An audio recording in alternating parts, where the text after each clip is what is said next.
we doing, everybody? This is Splash of Gas with Dave Weichert, a NASCAR and racing podcast. Heading down to Darlington County. That's what NASCAR would be doing this past weekend. Heading to the track Too Tough to Tame for good old Throwback weekend. Have multiple paint schemes to touch upon that will get you going. All three series would be in action. Trucks, after a 2-week break, get back at it Friday night. After winning the Darlington race last year, then the championship, Corey Heim gets back behind a truck looking for the trophy, or would one of the full-time truckers take him down? O'Reilly, Brandon Jones, who won last year in Darlington, looks to get back to his winning ways, or would it be Christopher Bell or Chase Briscoe who jumped down from the Cup Series for some more action? Then the Cup race Sunday, will teammates of Briscoe and Denny Hamlin get back to victory lane in Darlington? Or will it be a first-time winner at the track Too Tough to Tame on Sunday? That wouldn't be all the racing action from the weekend. Late models will be ready to rumble for the Rattler 250 Saturday night. Yellow flag, green flag, discussions with Dave, NASCAR history time, interview with O'Reilly Series driver Anthony Alfredo, predictions for Martinsville, and so much more on this episode of Splash of Gas. As always, we're sponsored by Magical Travel with Dave, aka Disney Dave Weichert, my father. He will be able to help you with all your Disney and Universal vacation needs. He can be reached at DisneyDaveW@Verizon.net. Please make sure you follow all the Splash of Gas social medias for midweek and on-track updates. Instagram, Facebook, and YouTube are all Splash of Gas with Dave Weichert. Now for the Truck Series recap. Truck Series will be ready to rumble Friday night in Darlington. Caden Honeycutt would be the fastest in qualifying and win the pole. Him and Carson Hocevar bring the pack to green. Honeycutt clears and leads, but an early yellow comes out as Ben Rhodes has a tire go down, sending him into the wall. Following restart, Corey Heim gets a run from the second row and takes the lead as Christopher Bell follows in second. Exciting racing between Heim and Bell as the two exchange the lead, taking into another yellow as William Sawalich spins. Bell and Heim restart. Heim gets out to the top spot again. With 3 laps to go on the stage, Christian Eckes would pass Heim for the top spot and win stage 1. Honeycutt and Ross Chastain restart for the middle stage. They each take turns at the lead. Honeycutt prevails and leads. The stage goes entirely green. Caden Honeycutt wins stage 2. Again, the pairing of Honeycutt and Chastain restart. Caden to the front. After a yellow for Connor Jones hitting the wall, Caden and all the leaders pit under the yellow. Honeycutt and Timmy Hill restart with 37 to go. Caden battles with Ross Chastain for several laps. Ross eventually clears for the lead. 24 to go as Andres Perez de Laura and Ty Majeski tangle. Honeycutt and Connor Jones restart. Hocevar and Eckes on the second row. Honeycutt falls to fourth. Carson Hocevar takes the lead with Ross Chastain in second. 10 to go. Hocevar still leads. 4 to go from the lead. Carson Hocevar has a tire go down and spins. Wow! Race goes into overtime. Who will win at the track Too Tough to Tame? Chastain and Honeycutt up front. Eckes and Ankrum on the second row. But a big wreck in turn 1 after Tyler Ankrum has a tire go down, which collects several others. Second overtime restart. Bottom lane prevails as Ross Chastain gets the lead. Corey Heim in second. Final turn. Corey Heim practically comes out of nowhere after restarting 9th and passes Ross Chastain right when it counted and wins. What a finish Friday night for the trucks. Now for trivia answer time. This episode's question is, what year did Roger Penske win his first race as a NASCAR team owner? They celebrate their 60th racing season this year? Answer at the end. Now for our interview with Anthony Alfredo. Here's what Anthony had to say. Next guest we bring on to Splash of Gas is driver of the 96 Chevy for Viking Motorsports as Fast Pasta, Anthony Alfredo. Thanks for joining the show, Anthony. Of course, thanks for having me. Yeah, awesome. Before we get into the recent racing action, you're from Ridgefield, Connecticut, fellow tri-stater, myself being from New Jersey, as I was just saying. What were like the early years for you growing up racing in Connecticut and in the Northeast? Yeah, honestly, for me, I just grew up a big race fan because my mom and dad were going to races and visiting race shops and everything long before I was even born. So my siblings and I, my older brother and my sister was the oldest, we all raced rental go-karts, Grand Prix New York. We didn't even race anywhere, like, I don't want to say professionally, but amateurly other than the rental karts. So it was the easiest way to get into it. My brother and my dad raced karts a little bit before I got into it at Poughkeepsie. But that was it. I took quite a few years off from those days playing stick and ball sports up in Connecticut and New York. And it wasn't until I was 15 I pursued racing. And about that same time, a few years prior, actually, I built my first computer for gaming, and I discovered sim racing. And I really got addicted to iRacing, and it was a great way to learn all the cars and tracks I was going to be competing in. And it ultimately had a pivotal role in my career, just helping me adapt to these new environments quickly and being prepared for each opportunity that I had still to this day. So I would say sim racing played a huge factor in it. But as far as racing in the Northeast, I never really ran anywhere except for Bethel Motor Speedway in New York in a legend car that my dad and I actually found on Craigslist, and the owner let us rent it for a couple races just to get our feet wet. And we went down to the Carolinas to run winter heat, and that's where I met the Falk family, Lee Falk Racing, and they taught me the racing 101 and the fundamentals to get my career jump started. And from there on out, I've just been very fortunate to meet a lot of great people and have a lot of awesome sponsors to help me capitalize on each opportunity, but it certainly didn't come without a lot of hard work. So beyond thankful for every opportunity, and I'm nowhere near where I want to be yet, but I know I've made it quite a bit further than a lot of people get the opportunity to, and for that I feel very blessed. Awesome. That's great. Yeah, definitely have similar memories going to the track with my family and race shops, and it's just so much fun, as you just were saying. And then eventually you signed with Junior Motorsports 2017, run the Cars Tour full time. My first love is open wheel modifieds, but a huge fan of late model racing. You end up finishing a second behind teammate Josh Berry in the season standings this year, or that year. What did you learn in your time in driving a late model? Yeah, I learned a lot. Obviously, just a lot of racing basics, just setting up passes, timing passes, managing your tires is the biggest thing, because in those races you usually only had one set. So you couldn't run too hard at the beginning without paying a price at the end. And, if you save too much, maybe you give up too much track position and can't get it all back. So that was really fun racing. I really had it figured out that year at Junior Motorsports, and finishing second as a rookie to Josh Berry, who had been there for a decade at the time racing their late models, was a huge accomplishment. And honestly, I remember it came down to the championship race between the two of us. I had to beat him by 2 spots or 3 spots to win the championship, and I ended up 1 spot ahead of him. I think I finished 8th, he finished 9th. We really struggled that night at South Boston, but it seemed like every other track we were both running inside the top 3 or the top 5 at worst. So super competitive year, won a bunch of races, and I think as a rookie in late models, I'm the winningest rookie in JRM late model history, so that's pretty cool. I know a couple other guys have went over there and won a bunch, but they had experience prior. So that was a fun year and kind of helped put me on the map, and everything I learned behind the wheel certainly propelled me to where I'm at now. Yeah, awesome experience, as you were just going over. Before we get into the NASCAR stuff, I mean, I've been to Florence. You were just mentioning South Boston. I've also been to New Smyrna for Speed Weeks. What's your favorite track that you ran late models on? That's a tough one.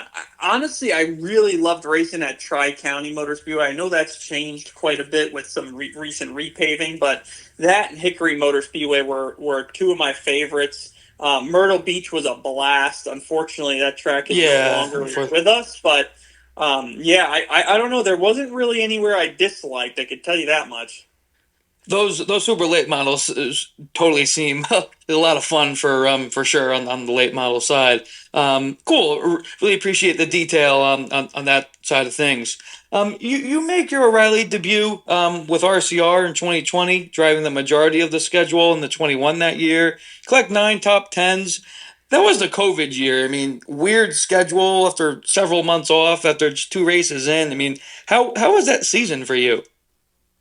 Yeah, it was huge. Obviously, statistically, one of my better seasons, but that was, goes to show you're only as fast as your car. And to have the opportunity to be a part-time rookie with Richard Childress Racing certainly helped, I would say, propel my career in the National Series by being competitive with limited experience. And to be the only rookie, I think, in any form of motorsports history to go to racetracks without practicing qualifying was a huge undertaking. So I was getting into going to racetracks and taking the green flag heading into turn 1 at speed, never seeing the place aside from a simulator. So I did that both in the Xfinity Series part-time and then ultimately the NASCAR Cup Series the following year full-time.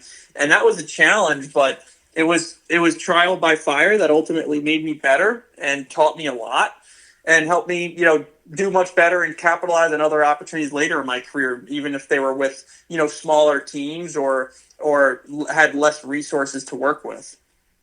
Yeah, got it. That you took my next question. No practice and qualifying, and just like you were saying, you haven't been to any of some of those tracks. So, and then going next year full time in the Cup Series, definitely just like you said, trial by fire. A lot of learning on the fly.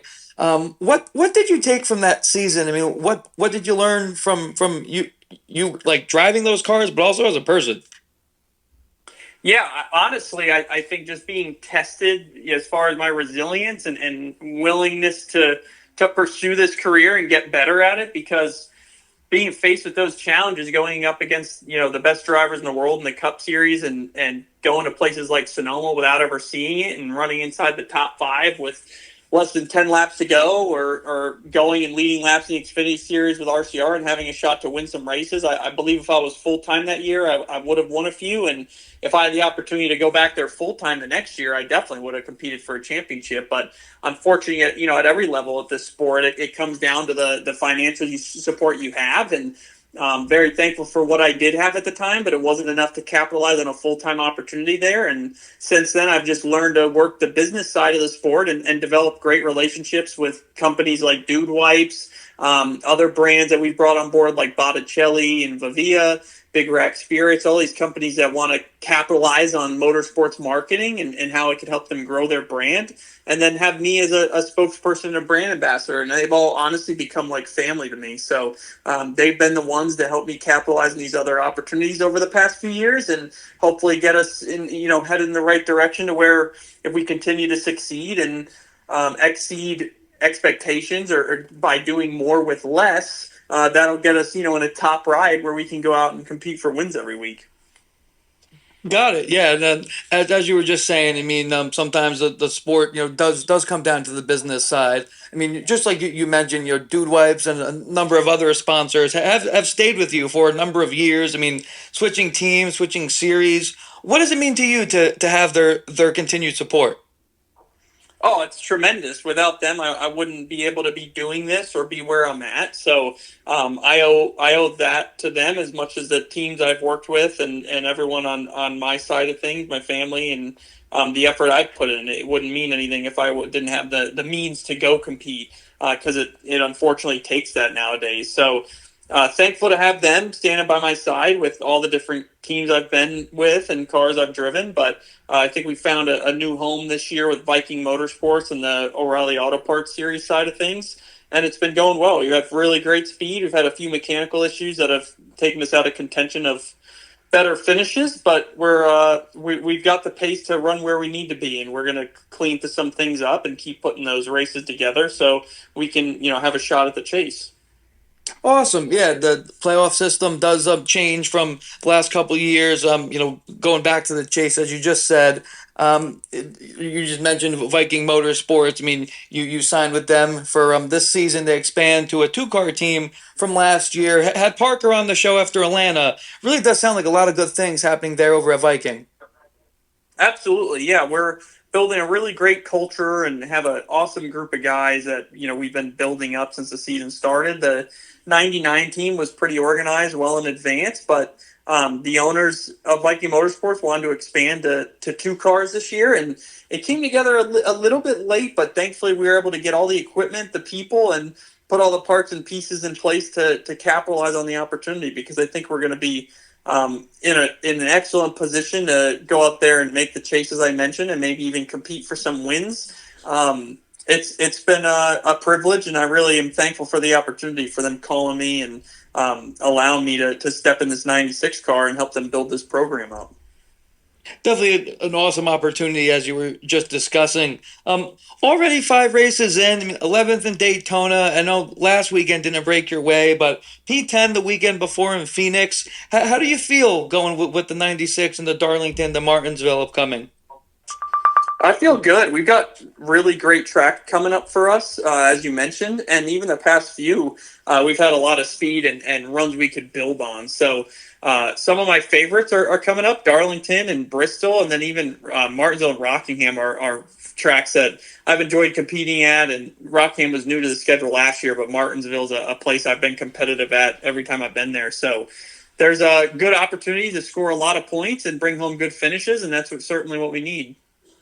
Awesome. Not to pull a Band-Aid off on the this past 500, but you're driving the 62 trying to qualify in the 500 in the duels. It looked like you did at first. Your post-race interview Thursday night got everyone pumped up. Was in the infield. Unfortunately, the inspection didn't break your way. I mean, must have been a roller coaster of emotions in Daytona Thursday night there.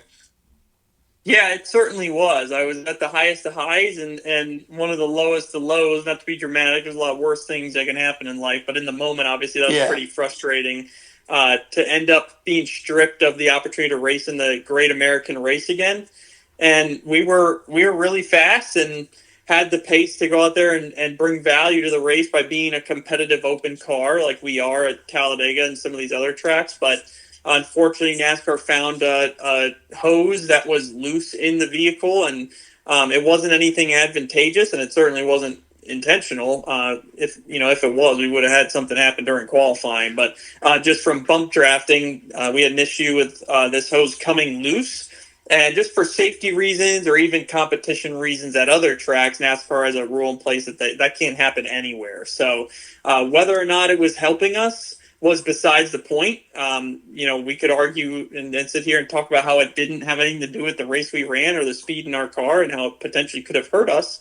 But rules are in place for a reason, and they're meant to be enforced. So NASCAR made that decision, and unfortunately, that took us out of the Great American Race, and we're going to have to wait, another year to have a shot at racing in the Daytona 500. Got it. Yeah, I mean, tough one to swallow, but really impressed by the professionalism that you had, not just going over it now, but also in the other interviews you did. I probably would handle it a little bit different, but it says a lot about you, man. And then you mentioned the chase. I mean, the playoffs change differently. A lot more on consistency. How are you going to get the 96 into the playoffs this year? Well, we had, like I said, a little bit of a tough start with getting the finishes that reflect the speed we've had these first few races, but it's still very early, and there's some great tracks coming up for us. So if we go out there and continue to execute and never give up, we're going to put a lot of good races together that are going to allow us to be in that position. It's going to take finishing races, even on your bad days, just being in it to the end and not stop fighting. And I think from a perspective as far as what our expectation is at Viking, running inside the top 15 is where we need to be at, even as a new team. And if we do that and continue finish races, continue to finish races, that'll put you in that top 12 that you need to be in to make the chase. So I think we've got a good shot at it. We're just got to keep digging hard and never giving up. Awesome. Thank you for touching upon that. And really hope you guys can execute for the rest of this year. And last question, man. What's your favorite Italian dish? Oh, man, this is a tough question. You probably get asked a lot, but... I get asked this a lot. I think everyone expects me to say, some sort of Alfredo dish, but honestly, I love spicy vodka sauce. So like a rigatoni bolognese with a spicy vodka sauce, I can make a pretty mean version of that, especially with Botticelli's spicy vodka sauce. Man, that stuff is as close as I could get to mom's cooking for sure. You can get on a shelf in a store. So definitely check them out. And man, it's phenomenal. Farm to table from Italy, and that's probably my go-to. I love having some pasta to carb load before a race, and certainly as maybe a little bit of a cheat meal afterwards. Got that right. Awesome. Thank you so much for the time, Anthony. Great going over all the detail and talking racing, and then some food too. So best of luck this weekend out in Darlington, and really hope to have you on the show before the season ends. Yeah, absolutely. No, I appreciate it, and hopefully everybody enjoyed. Yeah, sounds good. I'll talk to you soon. Okay, bye. See ya. Great talking to Anthony. Now for the O'Reilly Series recap from Saturday in Darlington.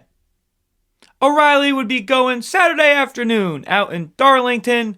Hopping back in O'Reilly's seats, Kyle Larson would win the qualifying, followed by Christopher Bell. The two would take the field to green. Larson clears and leads. Bell and Carson Kvapil follow.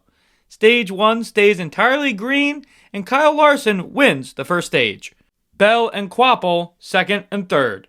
Larson and Kvapil restart for the middle stage. Just like the first stage, the second stage stays entirely green, and Kyle Larson continues to lead and wins stage 2. Brandon Jones and Justin Allgaier restart for the third and final stage. Larson behind them on the second row. Allgaier clears for the lead with Larson in second. 16 laps later, Kyle retakes the lead from Justin. The only yellow for incident would occur on lap 123 as Kyle Sieg and Dean Thompson tangle. All lead cars would pit underneath this caution. Again, Jones and Allgaier restart with 14 laps to go. Larson restarts fifth after a slow pit stop. Could he get back up to the lead? No, he couldn't. Allgaier clears for the lead. The rest of the laps stay green. Justin Allgaier wins in Darlington. Now for the Cup Series recap from Darlington. Cup Series will be ready to rumble at the track Too Tough to Tame. After qualifying on Saturday, Tyler Reddick would be the fastest and nab the pole. Him and teammate Bubba Wallace take the field to green Sunday afternoon. Sometimes I can be critical of Fox with their NASCAR calls, but for Darlington, they got this one right. Darrell Waltrip was in the booth and brought the pack to green with "Boogity boogity, let's go racing, boys!" And that was awesome. I got goosebumps. I was jumping up and down. Way to go, Fox. And thank you, Mr. Waltrip. Tyler Reddick clears and leads. Bubba Wallace and Kyle Larson follow. First wave of green flag pit stops starts on lap 38 with Ryan Blaney pitting first. Reddick has a slow stop. Brad Keselowski takes the lead with Ryan Blaney behind him. The rest of the stage stays green and Brad Keselowski wins the first stage. Kyle Larson and Chris Buescher restart for the second stage. Larson clears. First yellow for incident flies 10 laps later as Eric Jones spins. Larson and Keselowski restart. Brad gets a run and clears for the top spot. After a pit cycle, Brad would cycle back to the lead. On lap 148, his teammate of Chris Buescher would get close, but Brad Keselowski wins stage 2. Those two restart for the third and final stage. But an early caution 3 laps in as Riley Herbst goes spinning from contact with Connor Zilisch. The field pits. Buescher and Ty Gibbs restart. Chris Buescher clears for the lead. The next pit stop would start with 54 laps to go. Keselowski would lead again. Reddick would recycle 7th, but quickly get up to 2nd. He's behind Brad with a second and a half with 35 to go. Can Reddick catch Keselowski? 28 to go. Reddick would get a surge and pass Brad Keselowski for the lead. 10 to go. Reddick still leads Keselowski by 3 seconds. Would a yellow come out? No, it wouldn't. Tyler Reddick is victorious at the Lady in Black for his 4th win of the season. Brad Keselowski finishes 2nd, Ryan Blaney in 3rd. Look back at the predictions we made. Had 2 winners last weekend. Trucks went with Corey Heim. He gets the win in double overtime. O'Reilly went with Christopher Bell. He finishes 3rd. Cup Series went with Tyler Reddick. He wins the pole and in the end, the race. Now for yellow flag, green flag. Trucks, yellow. Tyler Ankrum in 2 of the wrecks in the night. The second one in overtime, he has a tire go down. That's a tough one. After that first wreck with Ben Rhodes, I think Ben Rhodes had a Tyler Ankrum voodoo doll after Tyler was running up front after that incident early on. Truck Series, green. Corey Heim came out of nowhere, started 9th in the second overtime and makes it happen. He was competitive earlier in the race, 100%, gets new tires, and boy, was he quick, passing Chastain at the end. O'Reilly Series, yellow. Expected more out of veteran Austin Hill on this one, but that's just racing sometimes. Austin finishes 35th. O'Reilly green, Junior Motor Sports. Between Larson and Allgaier, they won all the stages on Saturday. And, oh yeah, the last 4 O'Reilly races. Cup Series yellow, Connor Zilich's apology to Riley Herbst. We just mentioned in the Cup recap, Zilich and Herbst tangle. Riley gets the worst of it, spinning, going headfirst into the wall. Lightly, but still messed up his splitter, as you heard on the radio. Connor Zilich said, "I am so sorry." Sounded like Zilich's spotter told Herbst's spotter of the apology. When Herbst heard that, he said he can go F himself. Guess he didn't like Connor on that one. Cup Series green, no other than Tyler Reddick in that 45. We didn't mention in the recap, Reddick was leading early, issues on pit road, then had battery issues. His cool suit was not working, meaning the water in the cool suit that is supposed to cycle and stay cool was not. The water was getting hot in the suit. And during the race, one of the pits, Reddick is seen literally with a machine and a CO2 canister trying to purge his cool suit to take the water out with a little hose out the window. Pretty wild. He overcomes that and gets his 4th win of the year. Says a lot about him and that team. We were talking in the intro, the Rattler 250 for his 50th running. Big super late model race. Big names. Stephen Nasse, Ty Majeski, Bubba Pollard, plus many others. In the end, Majeski comes from behind and wins that one. Big payday too for him, over $50,000. Congratulations to Ty. Maybe a little redemption after the 2025 Snowball Derby, after the way things ended in Pensacola for him. Now for Discussions with Dave, Part 1. Heim time rings true on the second overtime restart Friday night. Last year's Truck Series champ again showed who's boss. Heim, who was up front for most of the night, second overtime, he restarted 9th, but he had 4 fresh tires, and he made it count when needed. Still can't believe Ross gave up the low side on the last turns there, but that's racing. And Ross said that was on him. But still, nonetheless, Heim rockets up in overtime. What an exciting finish on Friday night. Next topic, adversity for Tyler Reddick. On paper, he wins the pole and he goes to win on the race. But if you were watching that, Reddick, yes, was leading early. First pit stop did not go as planned. And at that point, his day didn't get better until later. Reddick had a faulty battery. Crew had to change that out. And unfortunately for Tyler, that took away his cool suit. And if you know a little about these cool suits, if they are not working, the water that is supposed to be cool going through this suit gets hot. And that's not good for a driver. So after one of the stops, you literally see Reddick holding the steering wheel while also using a CO2 cartridge to try to purge the cool suit system and putting the hose out the window, all while driving under yellow. Pretty wild, and he still goes on to win the race, which is his 4th of the year already. Pretty crazy over there at 23:11. Friday night in the Truck Series was the driver's only broadcast. This one is one of my favorites of the year. Had Austin Cindric and Ricky Stenhouse Jr., 2 past Daytona 500 champs, doing the pit road reporting. In the booth, you had Kevin Harvick, Ryan Blaney, and Joey Logano. A lot of championships between those three.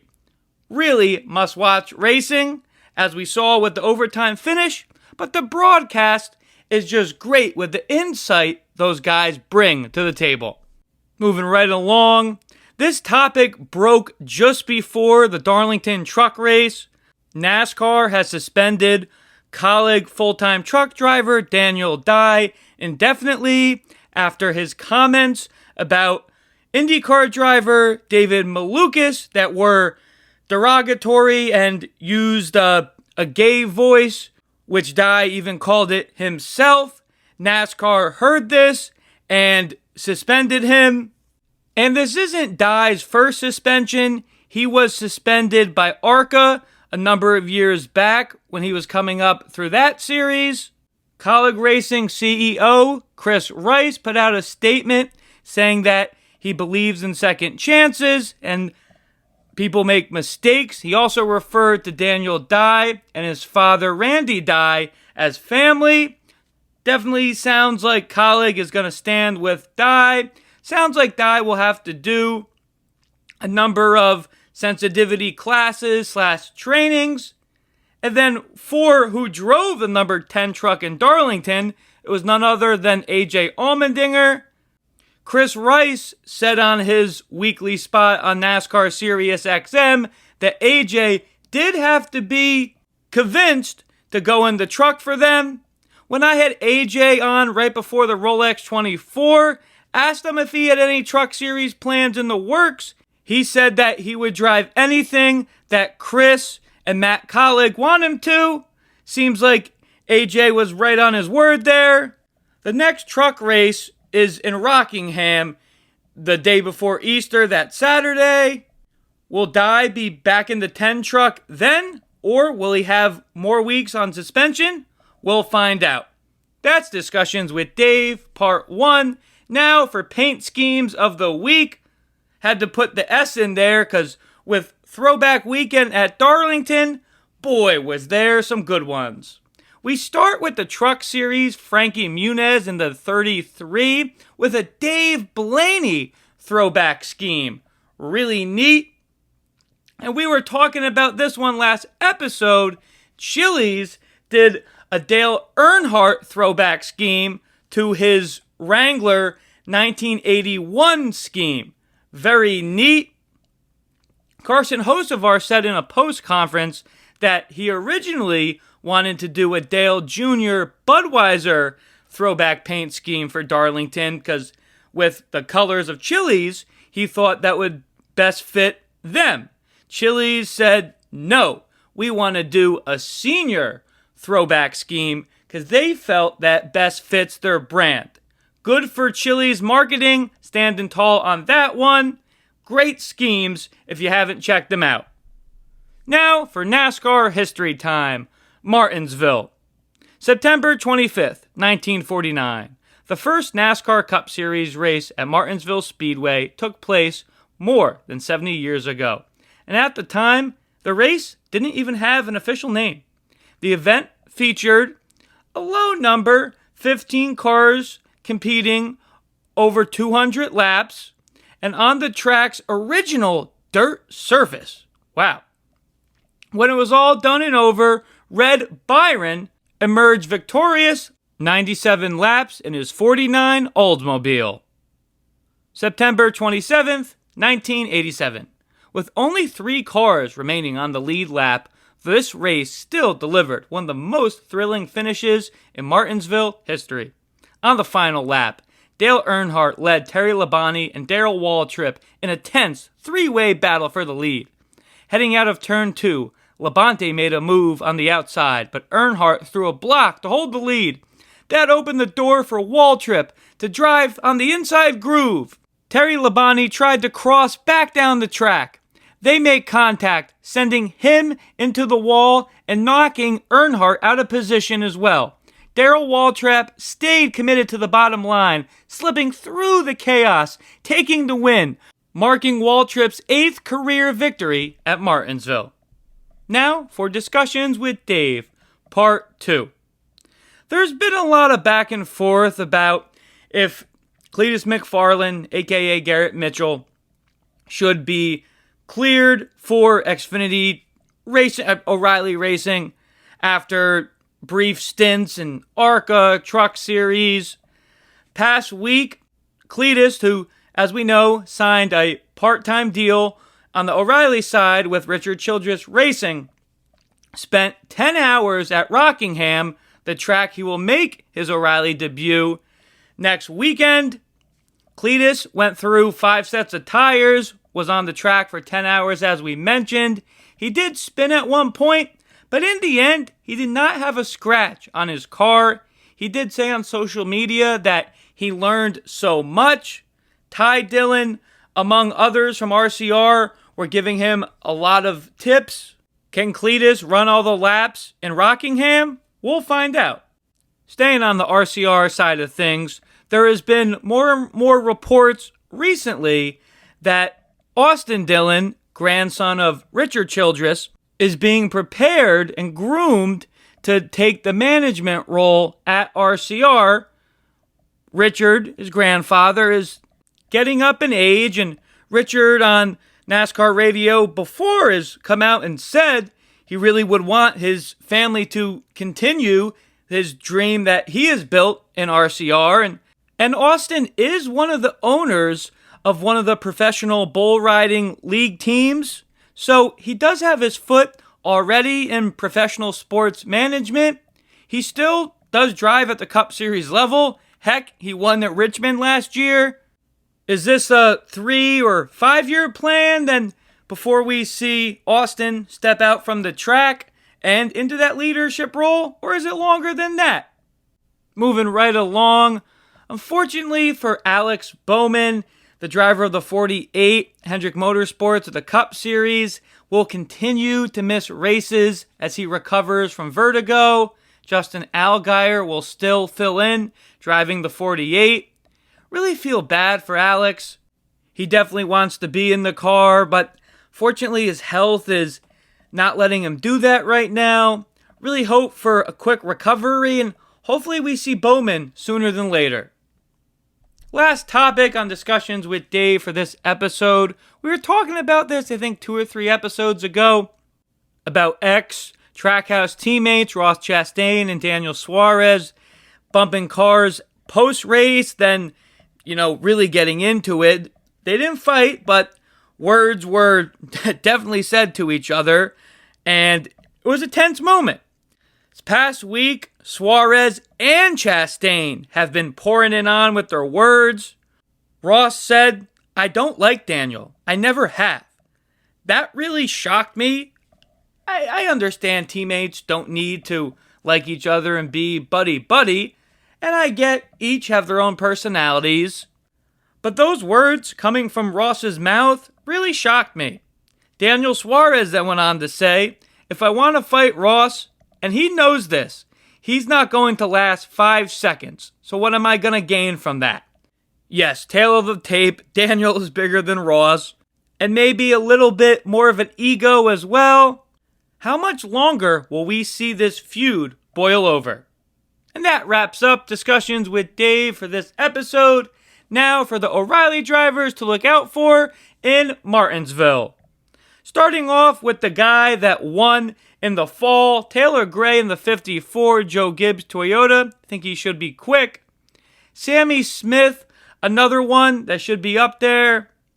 Brandon Jones, I think, is going to have a good shot to win this race as well. Another Joe Gibbs guy. Got to talk about the two Haas Factory Chevys, Sheldon Creed and Sam Mayer. Don't count out Virginia's own Jeb Burton, was 6th there in the fall. Luke Baldwin makes his O'Reilly debut in the Hettinger Racing number 5.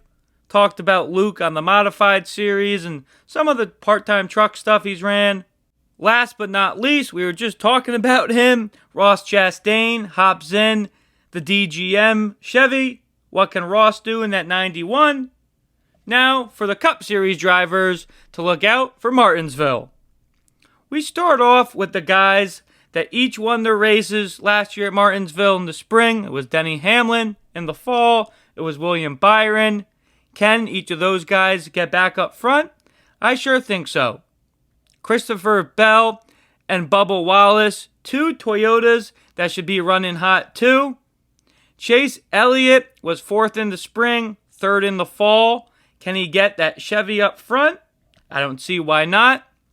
Kyle Larson, another guy that had 2 top 5s at Martinsville last year. Last but not least, saw him towards the front in Darlington and was in the top 10 in each of the Martinsville races last year, and that's the 60 RFK car of Ryan Preece. Now for Fast Davies bets. O'Reilly. I like top 5 for Sheldon Creed, plus 120, and top 5 for Ross Chastain is plus 140. Each not bad. Cup Series, Tyler Reddick is plus 1,400 to win this one. If you got a couple bucks, why not, right? Now for trivia answer time. This episode's question is, what year did Roger Penske, Hall of Famer of 2019, win his first race as a NASCAR team owner? Answer, after years of success in the IndyCar side and sports car ranks, Penske broke through in the Cup Series in 1973. His driver, Mark Donohue, won the season-opening Winston Western 500 at Riverside International Raceway in Southern California. Now, predictions for Martinsville. O'Reilly, I got a feeling that Brandon Jones is going to get it done Saturday at the Paperclip. And Cup Series, staying on that Toyota trend, I think Virginia native Denny Hamlin goes to victory lane. As always, we're sponsored by Magical Travel with Dave, aka Disney Dave Weichert, my father. He will be able to help you with all your Disney and Universal vacation needs. He can be reached at DisneyDaveW@Verizon.net. Please make sure you follow all the Splash of Gas social medias for midweek and on-track updates. Instagram, Facebook, and YouTube are all Splash of Gas with Dave Weichert. Hope everyone has enjoyed this episode. Greatly appreciate Anthony Alfredo coming on. Till next time, everybody. Splash of Gas out.